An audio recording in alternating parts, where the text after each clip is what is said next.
This is a BBC podcast. You can get all our podcasts and our terms of use at bbcworldservice.com/podcasts. 80 years after George Orwell published his experiences of poverty in his book Down and Out in Paris and London, Emma Jane Kirby retraces his steps and finds that in France and the UK, poverty still looms large.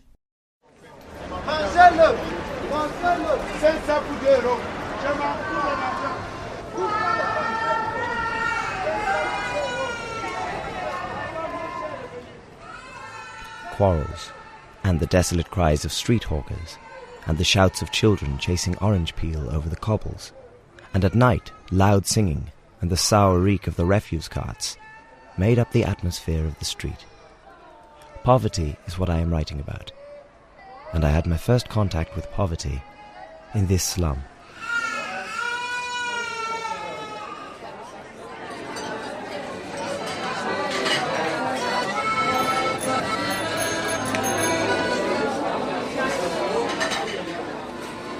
Today it's pleasure rather than poverty that defines the quartier that George Orwell frequented 80-odd years ago.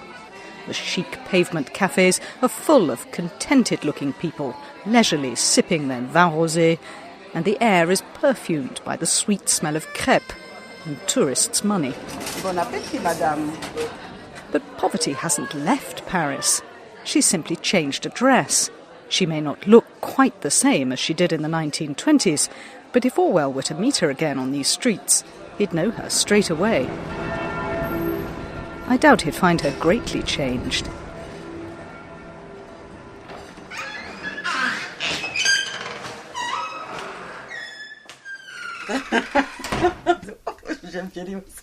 Meet Madame Jolivet. Although her fists are crammed into her mouth to stop it, malicious laughter splinters through her fingers as she revels in the tiny but delicious victory she's just won over her hated landlady.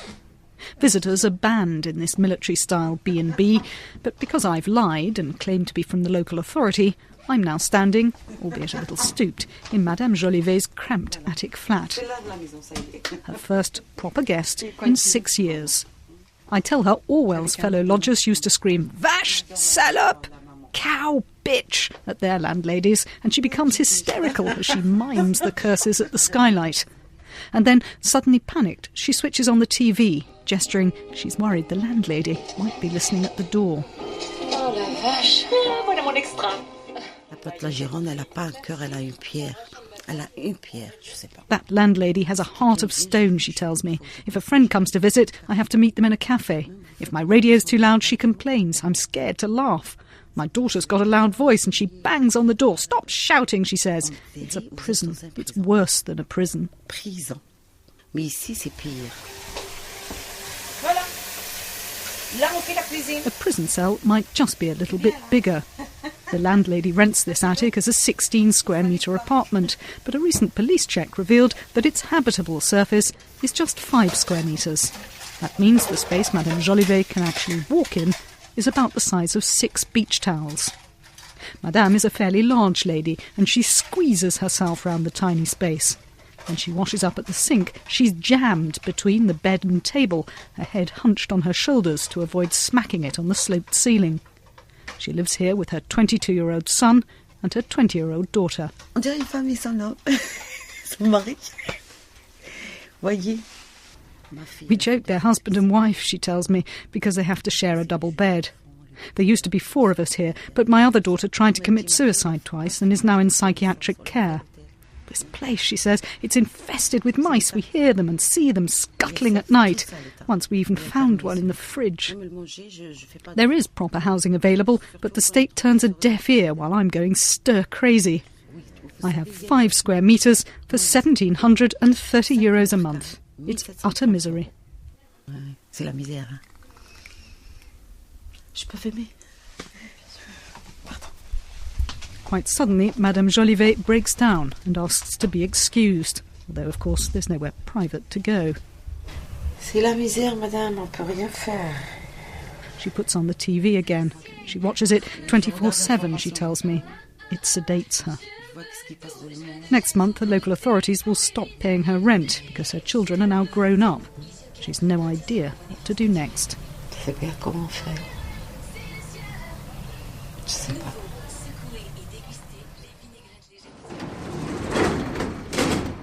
A short metro ride away and you find the Secours Populaire, a charity whose drop-in centre is packed with people needing help to find accommodation and food fast. You have that.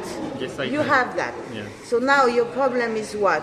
I don't understand. Your first... But poverty, as Orwell noted, has a sluggish, lumbering pace, and almost everyone in the centre shares the same trance-like expression of weariness and confusion. I ask one of the volunteers at the reception desk what it is people are waiting for and why no one's name is being called. Just waiting, she shrugs. They always wait here. Here, they give us a ticket to collect food from the food distribution. That is how I managed to feed myself. 45-year-old Millie from Cameroon is fighting poverty's apathy with a determined, indignant energy. A bilingual secretary, she came to France for serious surgery and then worked in an insurance office. But she fell sick again, and the authorities withdrew her carte de séjour, the official papers which allow her to stay and work in France. So this put me into a lot of financial difficulties. I lost my studio, I lost everything, and then I started going from one hostel to the other, and I found myself from one friend to the other, which is not very easy to live with people.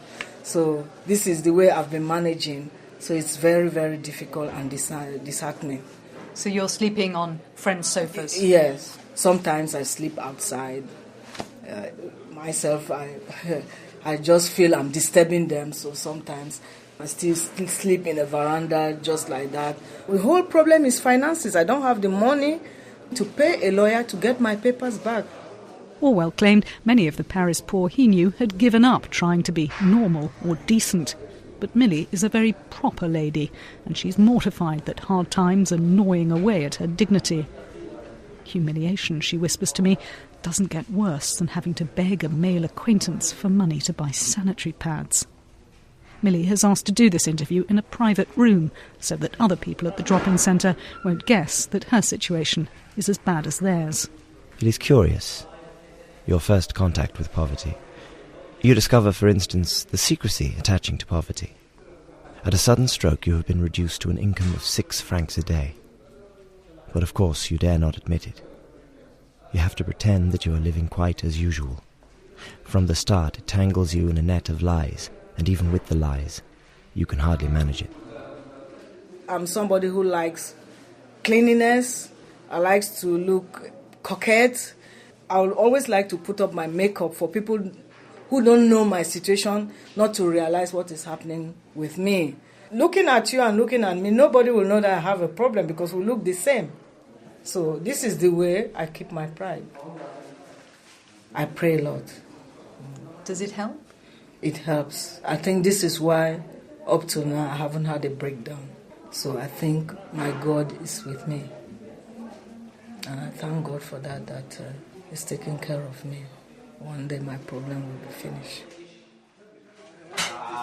On y va là. Vas-y, c'est parti là. Voilà, c'est parti là. C'est parti ça.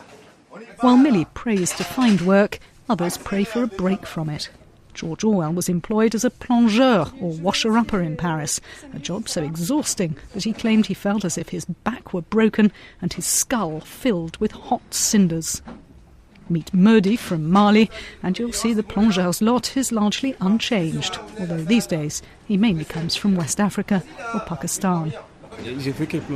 All I do is wash up, he tells me, and I wash up all day. Pots and pans, everything they need, I wash it up. 12 hours a day, often 6 days a week. It's very, very hard work. Throughout our conversation, Modi is slunk low into his chair, and his head keeps drooping onto his folded arms. Frankly, he tells me, I ache all over. I can't feel my feet at the end of the day. You can't call this proper work.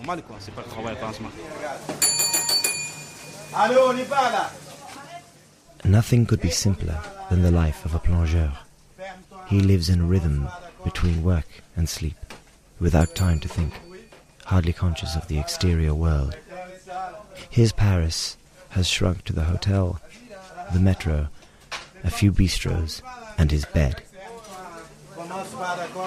I ask Modi what he does after the end of his shift, and he looks at me uncertainly, not sure if I'm joking.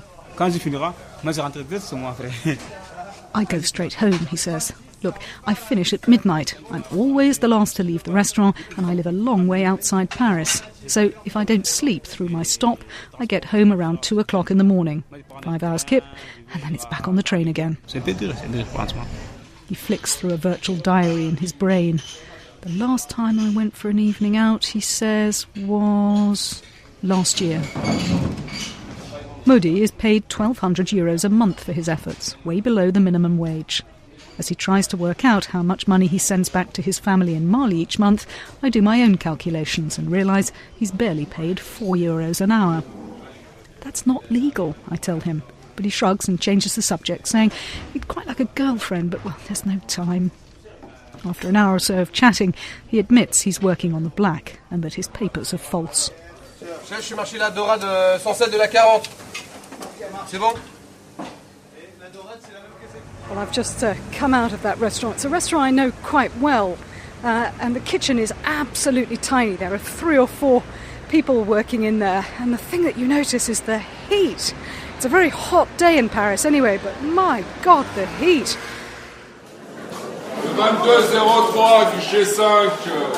It was the first time I had been in a French pawn shop. One handed one's pledge over the counter and sat down. Presently, when the clerk had assessed its value, he would call out, "Numero such and such, will you take 50 francs? Sometimes it was only 15 francs, or 10, or 5. Whatever it was, the whole room knew it. As I came in, the clerk called with an air of offence, "Numero 83, ici," and gave a little whistle and a beckon, as though calling a dog. Well, I'm standing in the waiting room now of the pawnbroker shop where Orwell used to come in 1929. Also, Victor Hugo used to come here an awful lot as well. The waiting room is absolutely packed. There's a long, long line of people waiting to pawn things as well. I don't know, this is 3 o'clock in the afternoon. There must be a good 350, 400 people here. All waiting patiently for their turn. 2200. Number 2200 has just been called.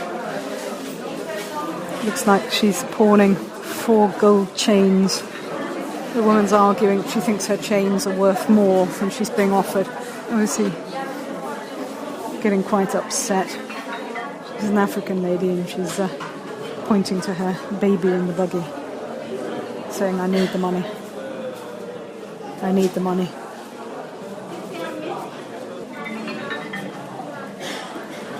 Lady's just walked in with 2 paintings. 2 paintings of seascapes. They look rather amateurish. Looks like a family member has done them. Wonder what she's hoping to get for them. Outside on the street, as I walk towards the metro, I suddenly see the lady who was trying to pawn the paintings. She's walking awkwardly, and I notice the large paintings are tucked under her raincoat. I stop her, and we chat. Ils veulent pas de mes tableaux. Ils les ont pas pris. Ah bon? They didn't want them, she says incredulously, and she pulls that exaggeratedly nonchalant "et alors" French expression to show me that it doesn't matter, that she doesn't care. My father painted them, she says. They're landscapes of Brittany. They're lovely, I lie. And she nods, very firmly, very proudly, to say, "Yes, that's not in doubt, thank you." And she goes on her way. Voilà. Her face is flushed with shame and hurt. Those pictures clearly meant absolutely everything to her. But to the pawnbroker, they weren't worth a cent.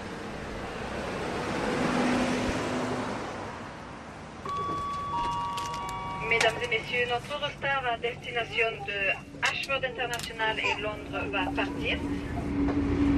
Exhausted by his life in Paris, George Orwell bought a third-class ticket for the Dunkirk to Tilbury ferry.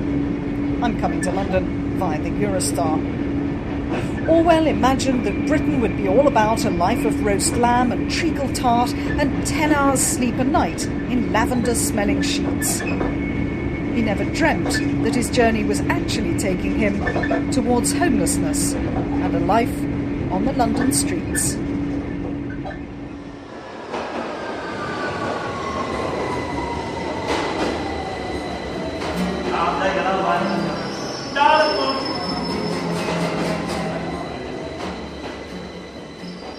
There exists in our minds a sort of ideal, or typical tramp, a repulsive, rather dangerous creature, who would rather die than work or wash, and wants nothing but to beg, drink, and rob hen houses.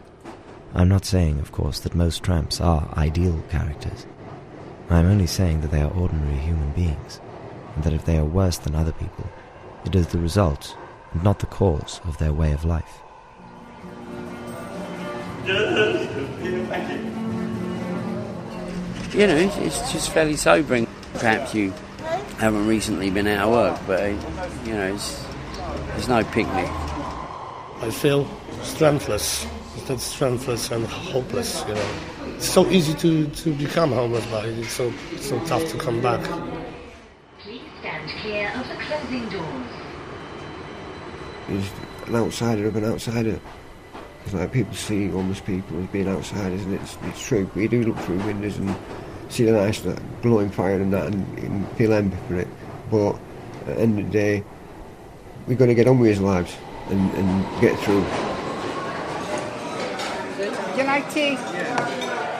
Tea in 2 slices. That filthy imitation of food, as Orwell called it, is still the focus of this soup kitchen in Hackney. Although these days the service users, as they're respectfully termed, are also offered a bowl of soup, a plate of pasta and some fruit and yoghurt. They're a truly disparate group.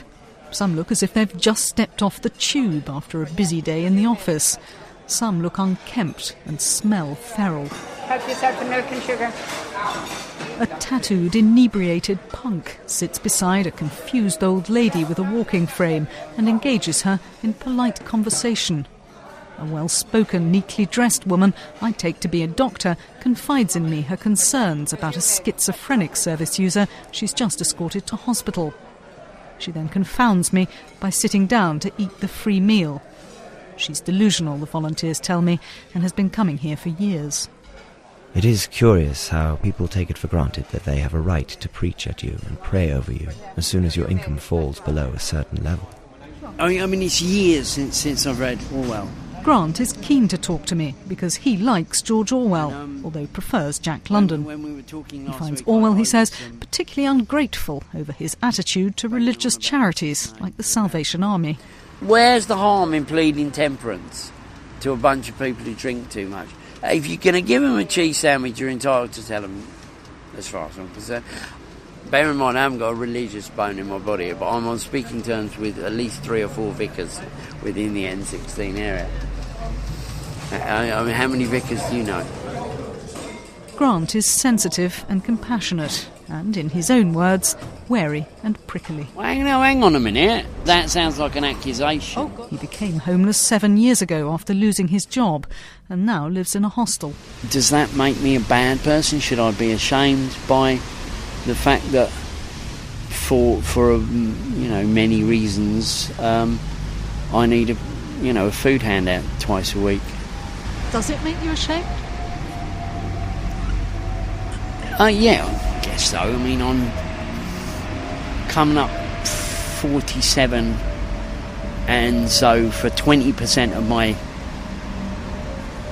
years, I've been getting a handout. But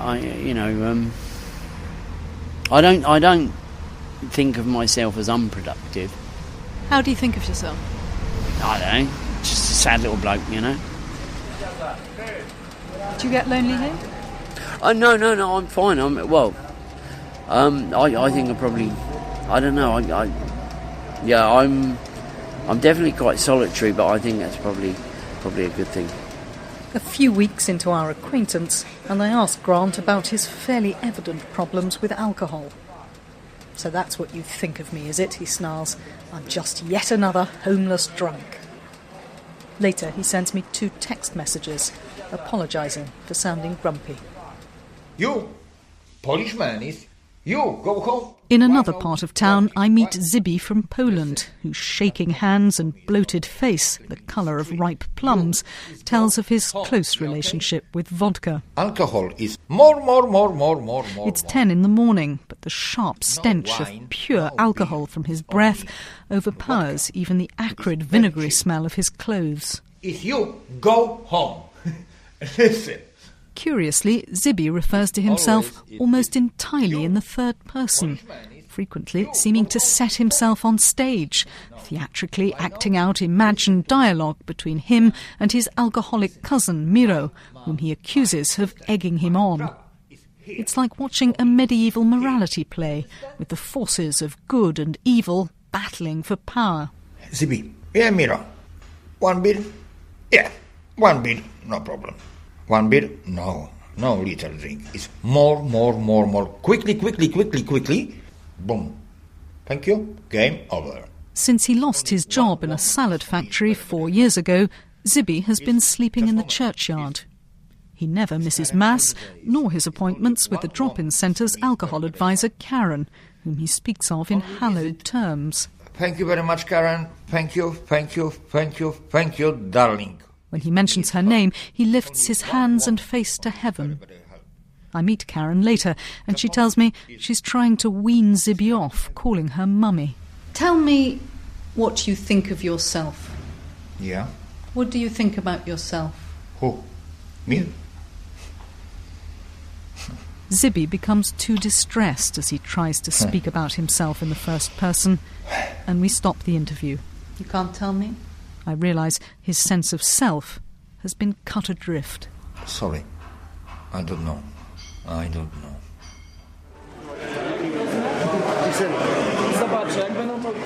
Rough sleeping Poles, as one charity worker suggested to me, are Orwell's latter-day Irish tramps. Catholic, slightly on the fringe of the London homeless community, and plagued with a great thirst.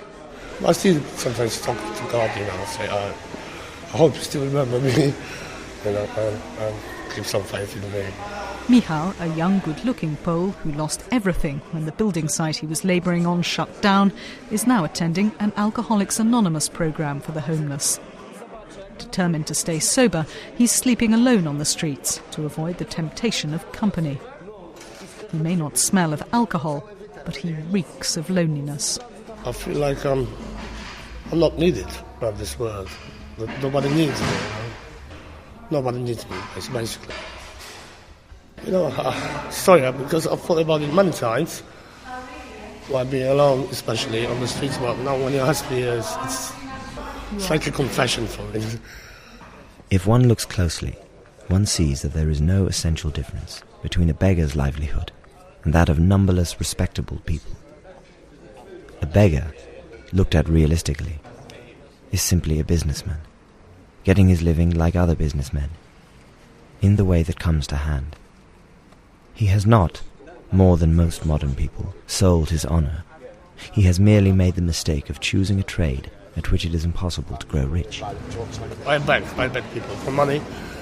How do you feel when you're begging for money? Horrible. I feel horrible. I feel guilty. I have a sense of guilty as well.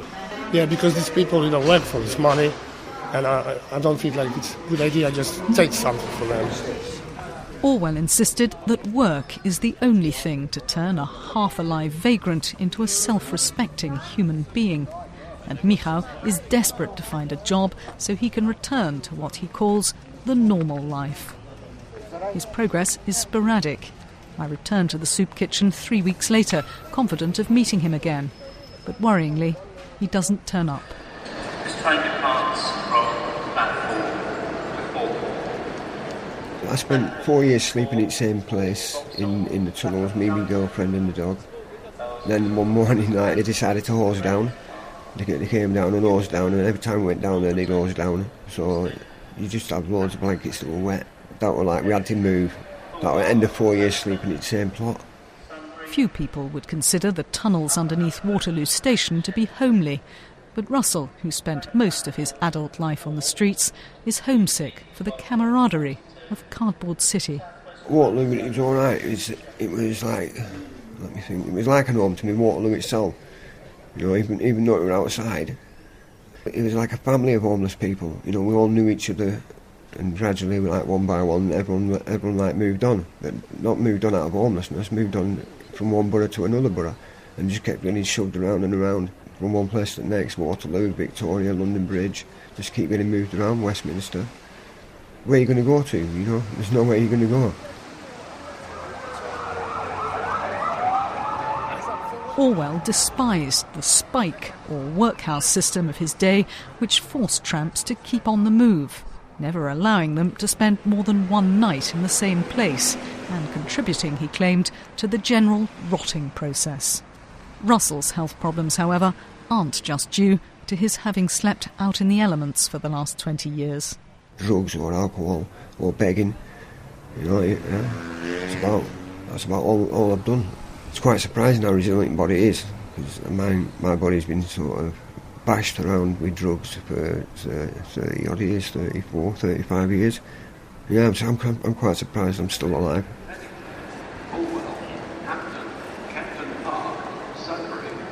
I was out on the streets, wrote Orwell, before it even occurred to me to borrow some money. For a long time, I could not make up my mind what to do.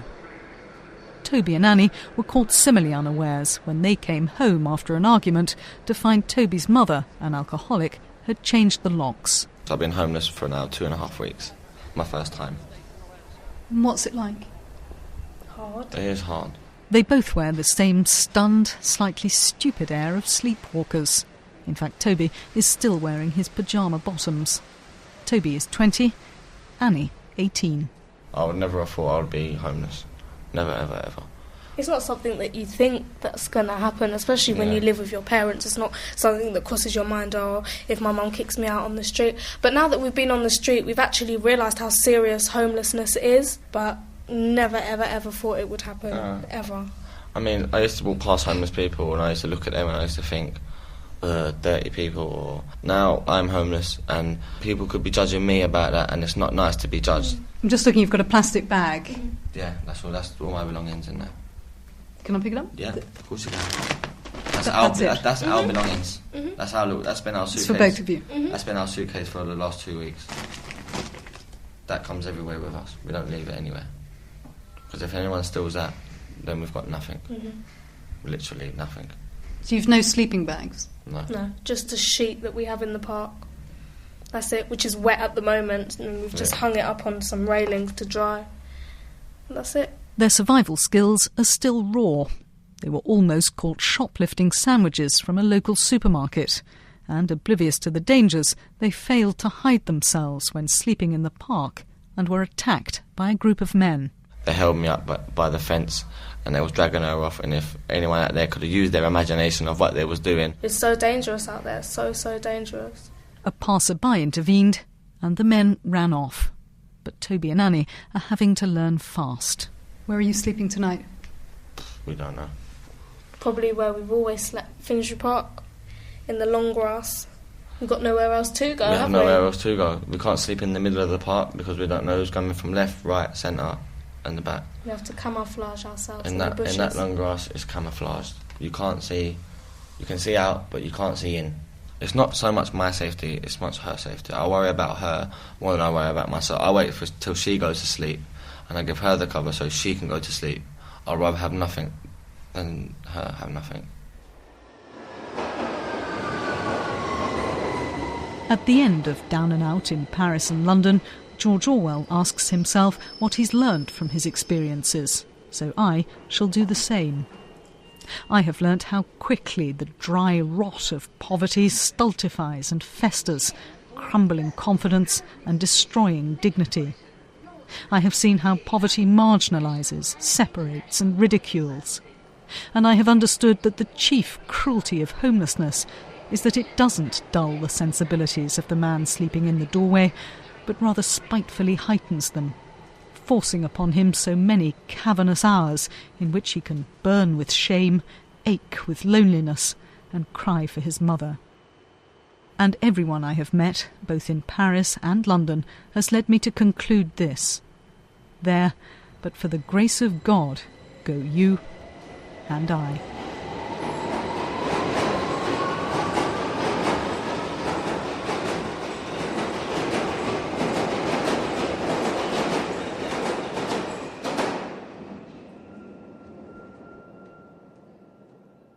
Down and Out in Paris and London was written and presented by Emma Jane Kirby. It was produced by Ryan Dilley and Dave O'Neill. There are dozens of different podcasts now available from the BBC, including news, documentaries, science, business, arts and sport. For details of them all, go to bbcworldservice.com/podcasts.